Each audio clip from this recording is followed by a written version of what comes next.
ఓ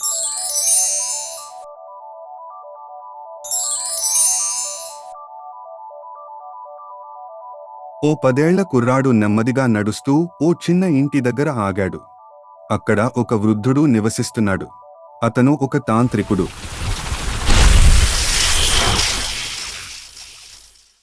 అబ్బాయి అతని గురించి చాలా ఆసక్తిగా ఉన్నాడు.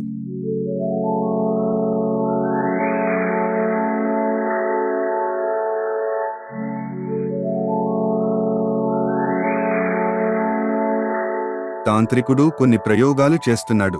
అతను ఏదో చేయడానికి ప్రయత్నిస్తున్నాడు. బాలుడు బయట నిలబడి కిటికీలోంచి ఆసక్తిగా తాంత్రికుడిని గమనిస్తున్నాడు.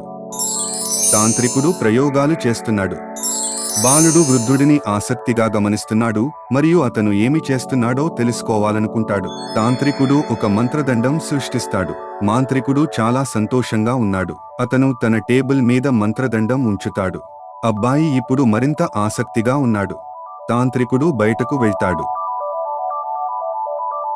బాలుడు అతనిని గమనించి తాంత్రికుడి ఇంట్లోకి ప్రవేశిస్తాడు. ఆ అబ్బాయి మెల్లగా ఇంటి లోపలికి వచ్చాడు. బాలుడు ఆసక్తిగా మంత్రదండం తీసుకుంటాడు. అబ్బాయి ఉత్సుకతతో మంత్రదండం ఊపాడు.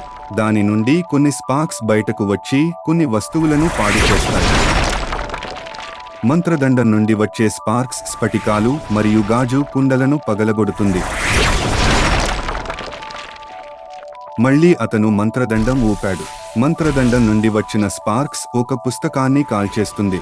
అకస్మాత్తుగా మాంత్రికుడు ఇంటికి తిరిగి వస్తాడు.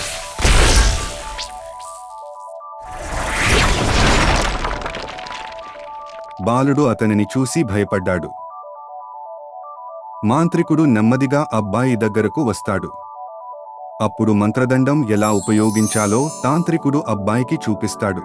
తాంత్రికుడు మంత్రదండను అలలు చేసి ఒక ఆపిల్ను సృష్టిస్తాడు. అబ్బాయి నిజమైన యాపిల్ని చూసి ఆశ్చర్యపోతాడు. మాంత్రికుడు దానిని తినమని అబ్బాయికి చెప్పాడు. పిల్లవాడు యాపిల్ తింటాడు మరియు అది నిజమైనది అని చెప్పాడు. అప్పుడు మాంత్రికుడు గుర్రపు బొమ్మను సృష్టిస్తాడు. అబ్బాయి చాలా సంతోషంగా ఉన్నాడు. వారు అనేక అంశాలను సృష్టిస్తూనే ఉంటారు.